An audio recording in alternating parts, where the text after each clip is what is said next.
Krajem ožujka 2014. u Zagrebu je održana prva konferencija o dobroj ekonomiji u organizaciji Zmaga, što je kratica za zelenu mrežu aktivističkih grupa. Dobra ekonomija bila bi ekonomija koja podupire kvalitetu života u čitavoj zajednici, koja nudi obilje prilika za zadovoljenje potreba bez ugrožavanja drugih, koja pravedno dijeli i koristi resurse njegujući solidarnost, koja poštuje održivost ekosustava. Na tom tragu na konferenciji o dobroj ekonomiji moglo se saznati kako funkcionira reekonomija, to jest povratak ekonomije lokalnoj zajednici, i što su to tranzicijski gradovi. Gdje i kako funkcioniraju lokalne i alternativne valute, kako su ustrojeni etički fondovi i etičke banke, kako funkcionira sustav koji se naziva ekonomija za opće dobro. Prva konferencija o dobroj ekonomiji održana u Zagrebu predstavila je teme koje su još uvijek na rubu koječega, pa i na rubu znanosti.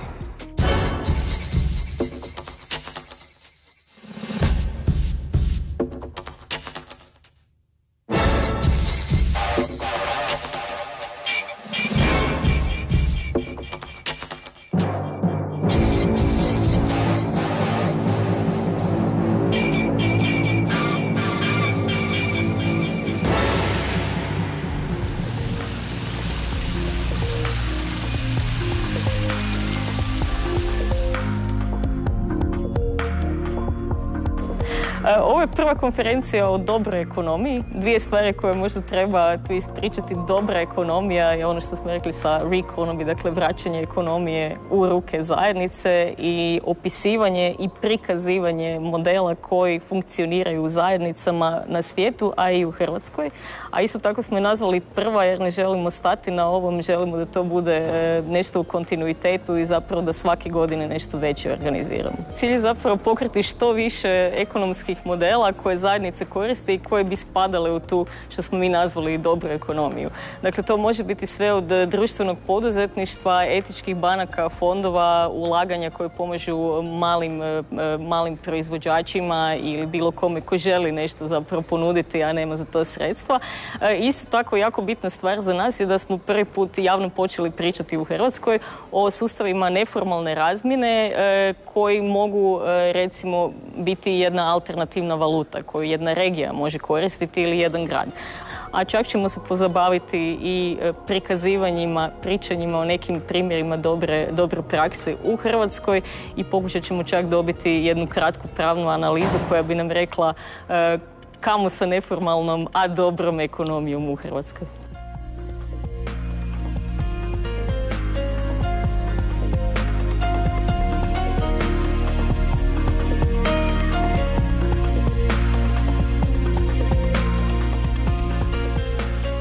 Marie Brandt je iz Francuske, iz kolektiva za takozvanu građansku tranziciju. Isto tako je iz projekta TAMA. TAMA znači there are many alternatives. Znači postoji više ekonomskih alternativa i ono što oni rade je zapravo da povezuju male proizvođače i etičke fondove, omogućuju malim proizvođačima i udrugama zapravo da financiraju svoje stvari koje ne mogu preko komercijalnih banaka. I consider good economy that is useful to society, so to satisfy, for example, basic needs of people, how to get a house, how to get food, how to get things to satisfy your basic needs and not things that are artificially created through marketing, through advertising, etc. So as well, good economy for me is economy that satisfies the needs also of those who produce the products or services. So for example, if I'm in agriculture, if I eat food that's being done by little children in Africa, or if I buy a lot of electronic stuff that are done by children in China, I don't consider this as good economy. We need to find a way for also the people who produce the food, so for example, who do organic food in farms, to also earn fairly their living with those products. Well, ethical banks, you're right, is what it should be. Normally a bank should be financing projects which are useful to society, so which comes back to good economy. But we know what has happened over the last 40 years now. The banks are just here to speculate money, put them, and so that people get rich people get richer and poor people get poorer. So that's not what a bank should be about. So I'll take the example of La Nef, a bank which I know in France, which has been created in 1988. And basically, the guys who created that, they didn't find money with traditional banks to finance their organic farm or an alternative school, etc. So they started gathering money around their friends and then loaning it. So, and then they had to become a kind of financial institution to be with the rules. So basically, they collect money from citizens like me. I put my savings in that bank. And then I can say, oh, I want my money to be loaned to projects which are in ecology, in social development, or in culture, for example. And then the bank loans money to those projects. So, for example, they finance a lot of organic farming, a lot of organic shops, of renewable energy projects, of new kind of cultural projects, theaters, etc. We also sensibilize the general public on issues. And every year, they publish the list of all loans they gave. So actually I have it because I've put my savings there. I have a list and I know exactly what my money was used for, and it was not used to speculate and etc. So for me that's it. And the ethical bank is about transparency. First, it's about also democracy. I'm an owner of that bank. Even if I have only 60 euro share, I've got one voice. So every year I can accept or not accept the policy of the bank, the strategy. If I want, I can say, I can fire the managing director of the bank. Not only me, obviously, but with my vote, I have also a power to validate the orientation and the strategy of that bank. So democracy, transparency, and loans only to useful projects to society, to transition, for example. U Francuskoj, koja ima 60 milijuna stanovnika, danas između 200 i 500 tisuća ljudi participira u etičkim bankama i etičkim fondovima. Početak prije 20 godina bio je težak i spor, ali danas je, zahvaljujući razgranatom članstvu, sve brži. La Nef, the bank I know, we are 35,000 people, we are owners. So not all 35,000 people will be involved in the same way, but in theory I've got a vote. So every year there's a general assembly of that bank, and you can go there. So there's about, 500 people who go there every year, not 35,000. But you could still vote on the internet. For the resolutions of the orientation of the bank. But that's not enough, because then a lot of people could say, I don't vote, so it's not true democracy. So there have also, I think, 4 people. There are 60 people in that bank. It's quite small. But 4 of them are employed full-time to actually help groups around France, which are people who are not paid, but who are really believing that this project is interesting. And these people also are there to explain to other people, like me, if I don't have a role, what the bank is about, and also to find projects to finance. They do a kind of filter, and they say, oh, we can finance that project next to my house, it's really good. And that's how they are involved in democracy. So there are real governance processes in place so that everybody can really have that one voice if they want, obviously. Osim etičkih banaka, postoje i etički fondovi. Ethical funds are more there to finance the capital part. So to help you start with the capital. So I give you one example, is an organization called Terre de Lien, which means earth link or land connection. And basically it's all very regulated. They can do a public offer to give money, so to invest money. Yeah? It's an investment. You invest it in shares in that fund. So I say, okay, I give 1,000 euro. Maybe when I go in 5 years, I'll still get 1,000 euro, maybe a little dividend, but it's tiny. And that money will be used by that fund to buy farms, to buy land for farming. Because in France, the big problem is that when you want to start a farm, buying land is becoming very expensive, because all the promoters want to buy it to build houses and buildings and offices. So it's very difficult. So these guys actually buy land, and then they lend it to farmers who want to start. So over the last 10 years in France, they've managed to collect 30 million euros towards citizens like you and me. I just say, okay, instead of putting it in the bank, I know I won't use it for a few years, so I give 1,000 euros there. And I know it will be used to buy farms and to start up organic farmers. So that's an example. A second example is the same kind of thing for energy. It's a fund called Shared Energy. They only started 2-3 years ago, and they've already collected 3 million euros. So these are for citizens who want to start a renewable energy project in their community. So, for example, in my village, I say, oh, the roof of the school is really good, it's south, and maybe we could put some solar panels there and produce our own energy so that the bill of the school, the electricity bill is cheaper. Maybe I can make some money with it to finance other things in the school. So then to finance that project, that money being put by the citizens can be used to finance that project. The objective of what I do now is try to put these initiatives together. They now start to work together because they were all in their own field, agriculture, energy, transport, etc. And to see what we can do together to bring more people to say, okay, what can I do as a citizen? Can I involve myself in a workshop to recycle bags, or can I put my money in energy because I'm against nuclear energy, I'm scared of nuclear energy, so I want to invest in renewable energies, for example. So I think each of us, according to your beliefs and your emotions, or you're scared that your kids are going to eat food with loads of chemicals, etc. So maybe you will try to create a community-supported organization that will buy good food to farmers around you. There's loads of ways that people can involve themselves, and it has to be not obliged, but like, oh, I feel there. It's something that's the way that the world is working at the moment. There are things that are more touching us here in our emotions than others, and I think that's where people can start. And then when you start, you can't stop because you realize more and more things and you think, oh, I can do more things, I think.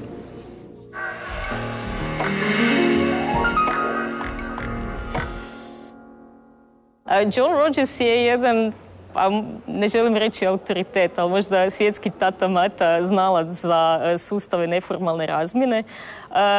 Jedna stvar kojom se bavi, dakle ne samo promoviranje sustava razmjene, nego i istraživanje.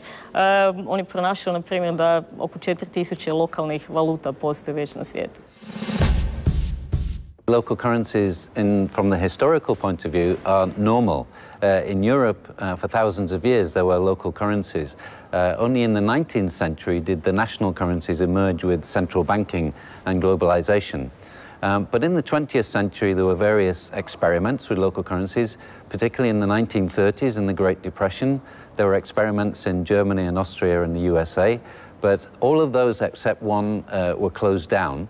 And the one that survived is the Wehr Bank in Switzerland, which is now 80 years old this year.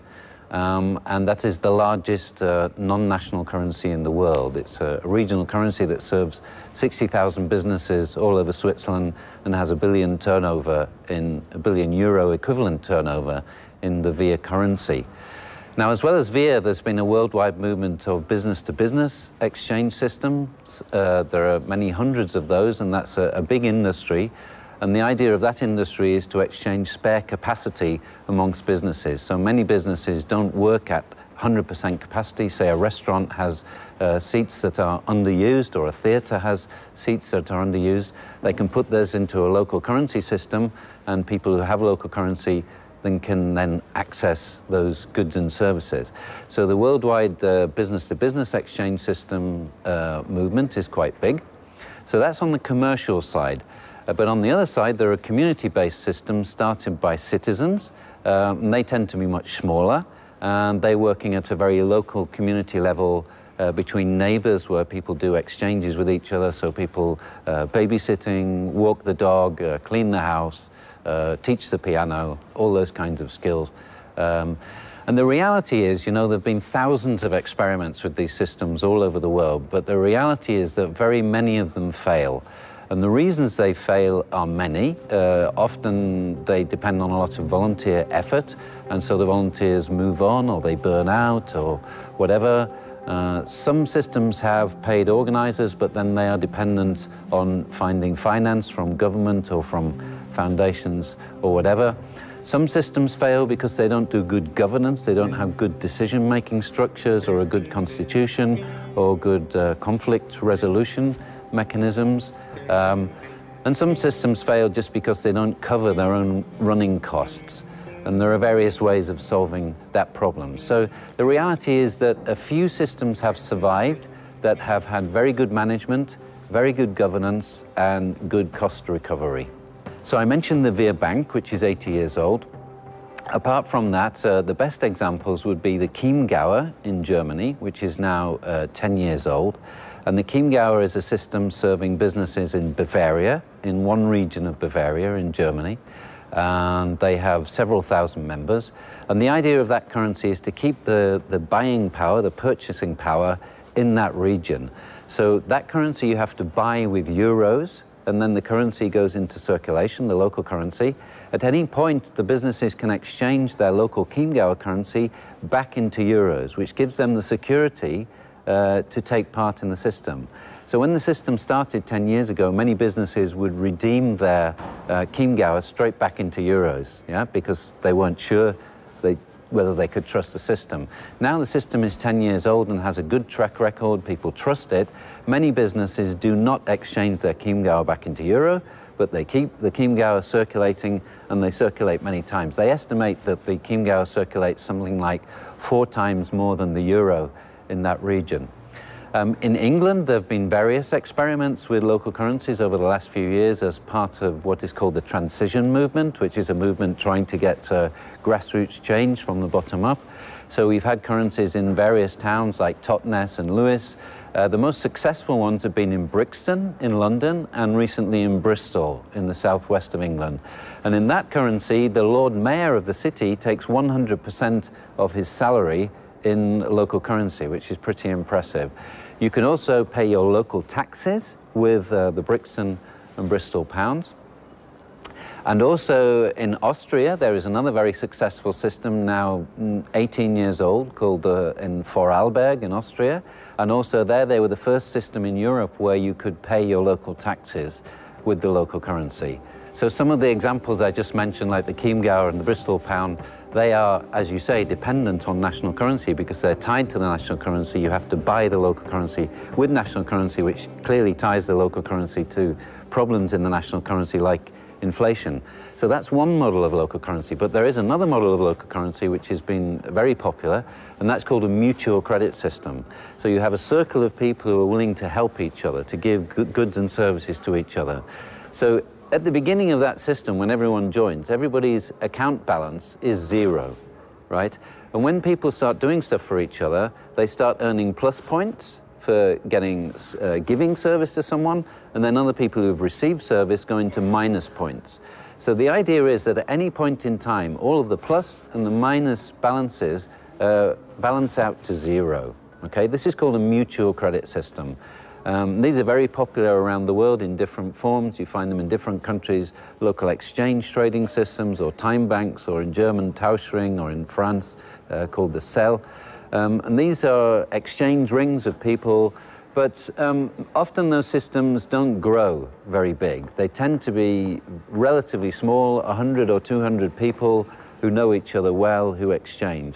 Very few systems have grown larger than that to thousands. Maybe in Australia there was one with 2,000 members, but that's very much an exception. But the strength of these systems, this mutual credit system, is that we don't need national money. We don't need to tie it to national money. We might say that our points in our local mutual credit system, we could value them the same as the national currency. So if I normally do a job for £10 an hour, I might do it then for 10 local units per hour. Yeah, so, but we don't have to buy the local currency with national currency or exchange it back into national currency. If I am willing to work to give you my service, then I have the right to earn local currency, and those credits then go into circulation around that circle of people, and they can only be used in that circle of people, so they can't leak out into any other community like a leaky bucket like the euros do, or the national currencies. So in theory, a mutual credit system is a very, very strong system. But like I say, to date, very few of them have grown to any kind of scale. If we look back over the long evolution of money over many thousands of years, the core function of money was always as a medium of exchange to help us to trade goods and services with each other.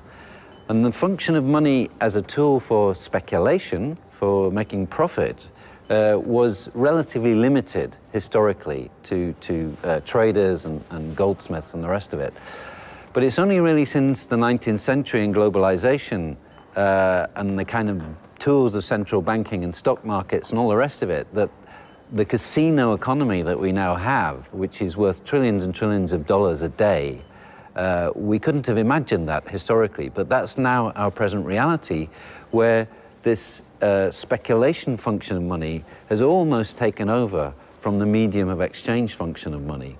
So what we can do about that with designing these new kinds of currencies is to put a new focus again on money as a medium of exchange and not as a medium of speculation or even a medium of savings. It can have a limited savings function, but its main function is as a medium of exchange to encourage trade. Now, I run workshops with people called the People Money Game, and we play a game together. And what I do in the first round of the game, I simply ask people, write down 3 underused resources that you personally have. Maybe 3 skills or 3 things that you have. So, for instance, I can do storytelling, I can teach the piano, I can teach people English, yeah? So I ask people to write down their underused skills and resources. And then I ask them to write down 3 unmet needs that they have. So maybe I need wood for my wood-burning stove, I want to buy vegetables from somebody, and I need marketing advice, yeah? So people write down these 3 resources and these 3 needs in the workshop, and then we go around the room and we find matches between people. And it's always amazing to me, even in a group of 10 people, people will find a match. We stopped the game. So now the banker came back 1 year after, please give me back my money. I deliberately dramatize it to kind of bring it home. This is the reality of our present system. Yes. It's aggressive. Sorry to it's aggressive. Very nice, thank you. Okay, and what the workshop does is it makes people realize so after that, after we've done that exercise, we then introduce a currency and say, okay, if we had a currency to help you match up these underused resources and unmet needs, how would that be? And what does it look like when we introduce different kinds of currency? So if we introduce an interest-bearing currency, everybody starts getting competitive and fighting each other because they know they have to pay the interest on the money they're earning. And then we introduce a currency without interest, and then we introduce a currency like the mutual credit system that I described earlier. So in the workshop, people's consciousness is raised about what is the core function of money. It's here to match these underused resources with unmet needs. And when we keep the focus on that, then I think we'll see new systems that are much more powerful and much more useful to people in their own communities or in their own regions. And actually, the experience of local currencies shows the systems that do print their own notes and put them into circulation. One system in the States, the Berkshires, it's the most successful system in the States. They told me that in their 8 years of operation, they've had 1 case of somebody trying to forge a note. The Chiemgauer system I mentioned earlier in Germany has had, in 10 years, no cases of forgery. And Christian Galleri told us yesterday it's actually not worth anyone's while to try and forge a note because it costs you a lot of euros to actually forge a Chiemgauer note. The Bristol pound in England, they use the same paper that Bank of England notes are printed on with all the same security features. So actually, it's very difficult to counterfeit those kind of notes, right? That's the one story. On the other hand, we have the mutual credit systems, and actually mutual credit systems normally don't print notes. They simply record everyone's exchanges on a computer database, or these days on an internet website. So long as you have good governance and control of the accounting system, then again, nobody can forge exchanges in that system. So actually, it's very, very difficult to abuse these systems, but so long as they have good governance, and the governance is under local control. That is also a key point, that if you like, it's ownership of the means of exchange, you know, as Marx might have said. So that the local people own the medium of exchange and they govern it, and they come up with the rules that govern the running of that system. Again, the Chiemgauer system that I mentioned in Germany is really the only modern example that uses this so-called demurrage mechanism, the same mechanism that they used in Virgil in the 1930s. And the idea of that goes back to a German theorist called Silvio Gesell 100 years ago, and he said that everything else in nature decays. The only thing that doesn't decay is money, right? So he proposed the idea of a money that should decay. So in the 30s, they started experimenting with that idea. So the idea is that every few months, the money loses a little bit of its value. The result of that is that nobody wants to keep money that is losing its value. So in contrast to normal money, which people are trying to get hold of and hoard, with this money, they actually want to give it away again as quickly as possible because it's losing value. And so what happens is actually the circulation rate of the money increases. And so however many notes you've issued in circulation, because they're circulating faster, they're doing more economic good along the way. So actually you need less actual money in circulation. The point is how many times it changes hands. So in Chiemgau, they still have little, what they call Gutscheine. I think I have one here. I think he gave me one yesterday, or maybe not. Yeah, here it is.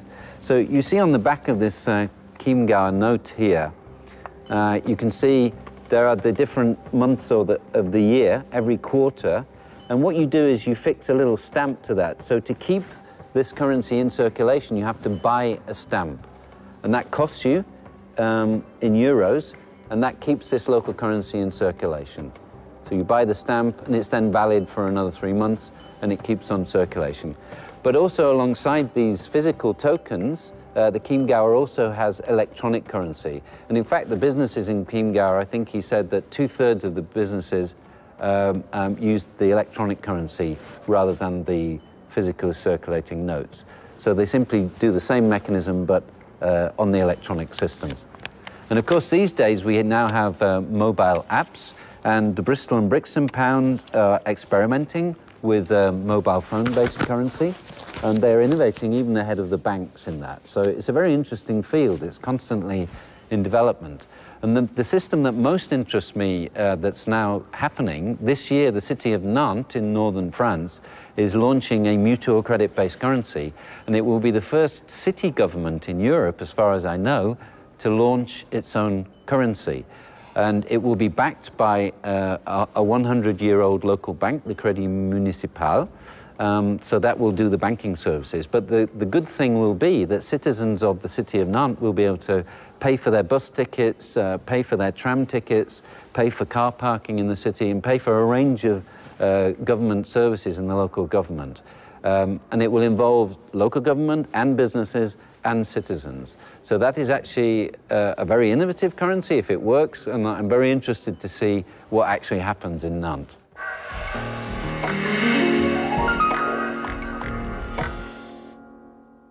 Karl-Heinz Slapši dolazi iz Graca i on je iz organizacije koja se zove Ekonomija za opće dobro. Ono što oni rade je zapravo podržavaju poslovne subjekte, poduzeća u tome da razviju društveno korisne modele koji su ujedno i etički i participativni za ljude u zajednici, isto tako korisni za okoliš. The idea of the economy of common good is based on the idea of power, is based on the idea of maximizing profit.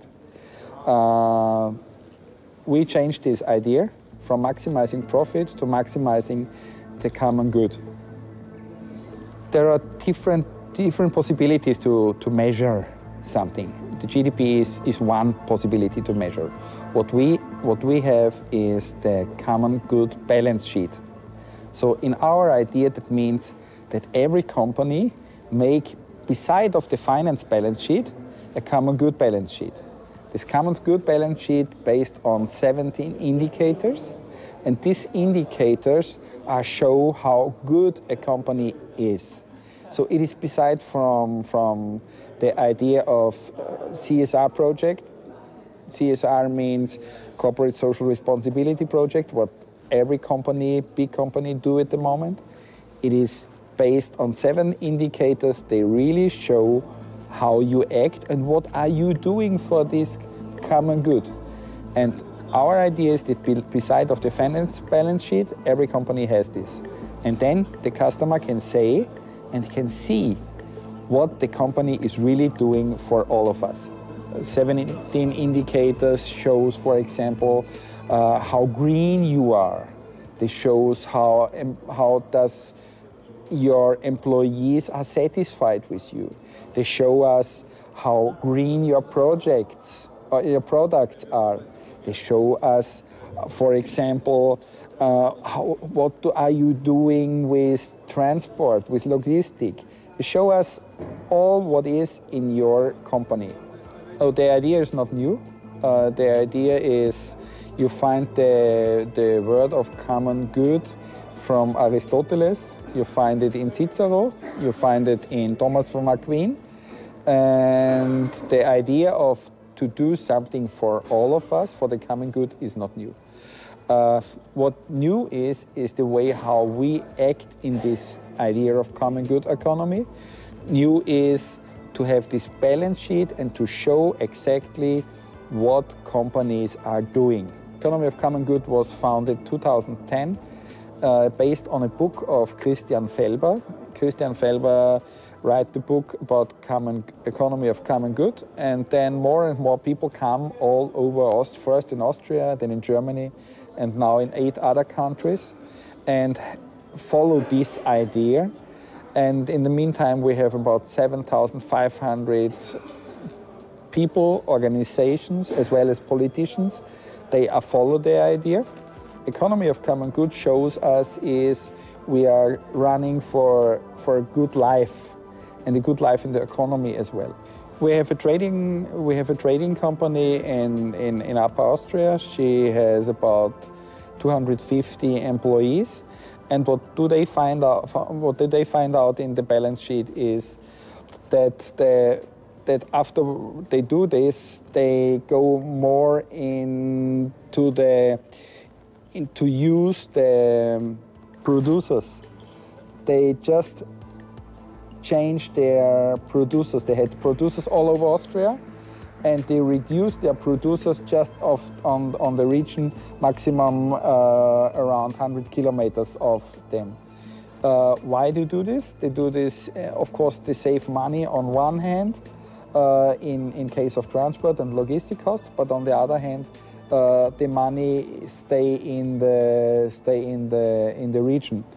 And this was very clear that after they do this balance sheet and after they talk with their customers as well, they talk with their employees, that they should go into that direction to be more regional and use more the regional possibilities do they have. At the moment, their motivation, I'm sure, is to follow the idea of to do something good.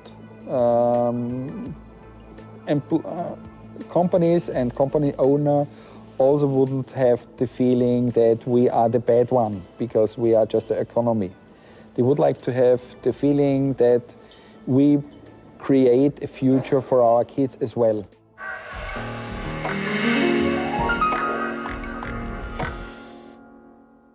Christian Keller je čovjek koji dolazi iz Bavarske i koji je pokrenuo jedan od najuspješnijih sistema regionalne valute. Znači, dolazi iz regije Chiemgau, valuta se zove Chiemgauer, ima više od 3000 korisnika. I was very young, I was 16 when I read a book from Silvio Gesell about money, and it inspired me, and I saw we have to change the money system.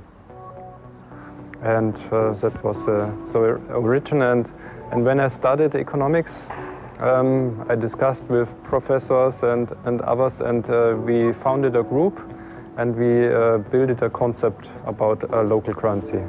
In the beginning, it was impossible to introduce. We started in Munich, and everybody said, you're crazy.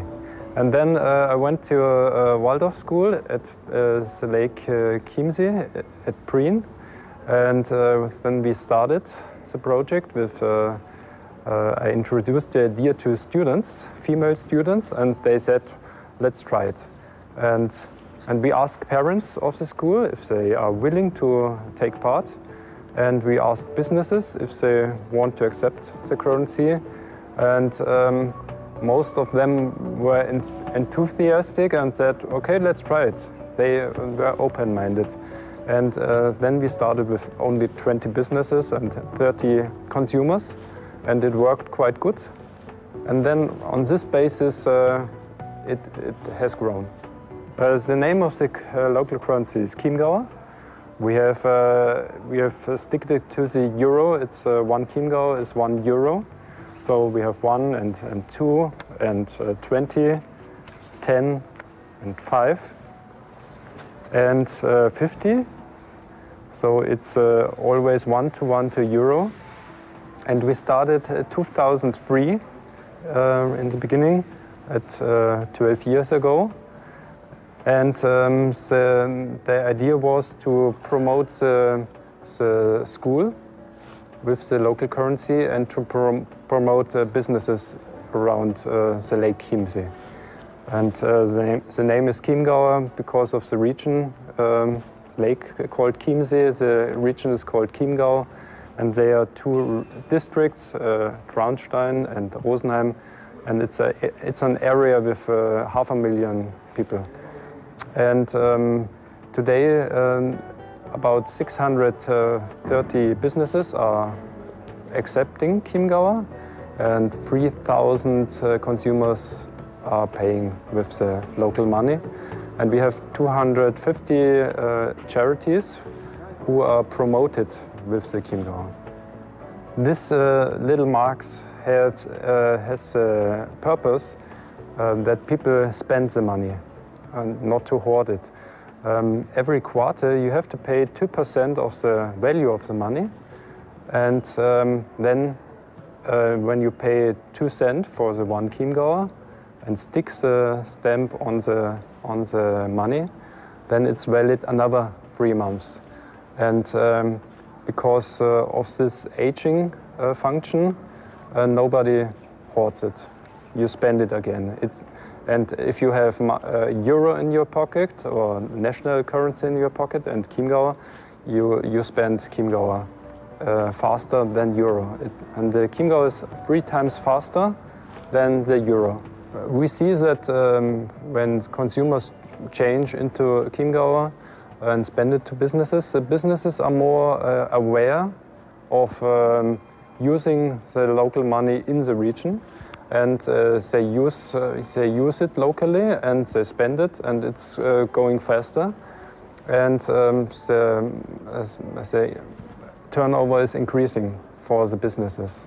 Many businesses telling us they have an increased turnover, and so they are stabilized, and they can employ more workers. The effect on the whole economy is small, but the effect on the businesses are quite good. There are 2 types of local currency. Some are created by loans and then created out of nothing, and that's very good. But we decided for another type to connect it to the global currency or the euro currency because it's easier to handle for the businesses. Because when some business has too much of the local currency, they can change back into euro, and they pay a fee of 5%. And so we have an obstacle to the Chiemgauer of 5%, and they can decide, and it's more sensible to use it locally, of course, because it's cheaper. But they are not isolated. They are integrated in the euro zone, and they can change from Chiemgauer to euro or from euro to Chiemgauer. The other advantage is that we can integrate consumers which doesn't have income in the local currency, but they can use the euro to change it into Chiemgauer, and those they can take part. The vision would be that half of the economy would be in local currency and half would be in the euro currency. That could be a balance, because it's important to produce energy and food and transport or building homes in the region.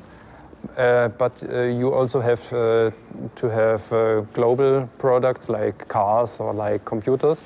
So I think it would be sensible to have 50% local and 50% global.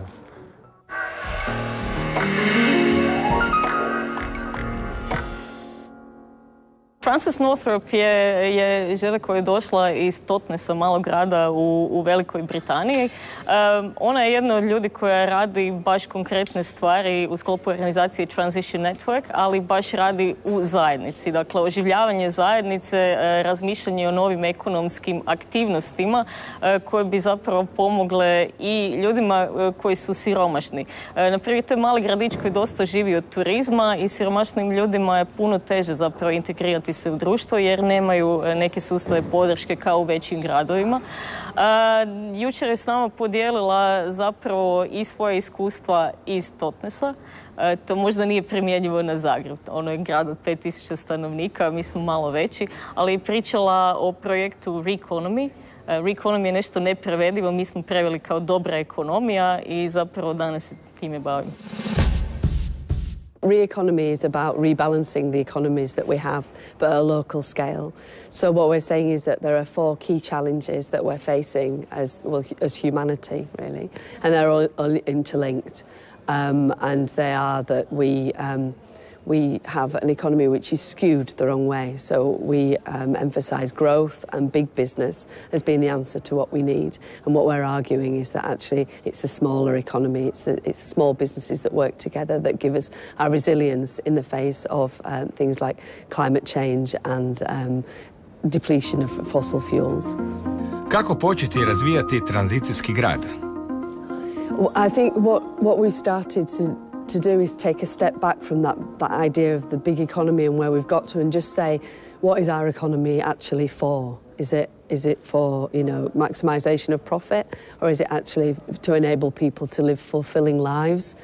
And so where I am in Totnes in Devon, which is in the southwest of England, we asked that question. And although people were from very different backgrounds and they had different perspectives on the way the world works, they all agreed that actually the economy should be for the well-being of people. It should be enable people to trade and meet their needs in a more fulfilling way. And that's happening in lots of places, that those conversations are happening and the same answer is coming out. I think it's first to realize what are our needs as a community. So let's take a little village, for example, to say, okay, we need food, we need water, we need energy, we need maybe transport. And to say, today, where does it come from? It's interesting. There was a girl from the UK yesterday, you will interview her, Frances, who said in the UK, 97% of the food is bought in big supermarkets, and most of it is imported. So England has absolutely no food autonomy. I think it's better in Croatia. So it's about how can I in my community try to satisfy those needs. So for example, by having more people doing farming, by producing our own energy, by helping each other building our houses, or how do you think you have materials around you like wood and so on to build your own houses without having to import from everywhere? And obviously you will not manage to do everything, but to start with small steps to become what we call resilient. So it doesn't mean autonomy, it just means that if you got a big shock one day, for example, there's no more oil or there's a big financial crisis like there is now almost every year, my community will resist more to that shock. So the origin of the word transition in our context was the founder, Rob Hopkins. He was a permaculture teacher and he became interested in the concept of peak oil and the idea that we've reached all the cheap and easy oil that we're going to get to, but everything that we have, the world that we live in, is based on an endless supply of cheap energy through fossil fuels. So if that's not going to happen anymore, we need to transition to a better world by using less energy. There is a worldwide network that was created in the UK, because that's where what they call transition has started in the UK. So, and now I'll take the example of France. In France, there are about 100 towns who started a transition initiative, but they only started 2 or 3 years ago, so they have done not a lot so far. And there are people who can go and get trained in the UK, for example, and then they become transition trainers, so they can also help the local groups with methodologies. In Totnes, the way it started was that people started to come together to listen to talks and see films and things that kind of raised their awareness about the situation that we're in.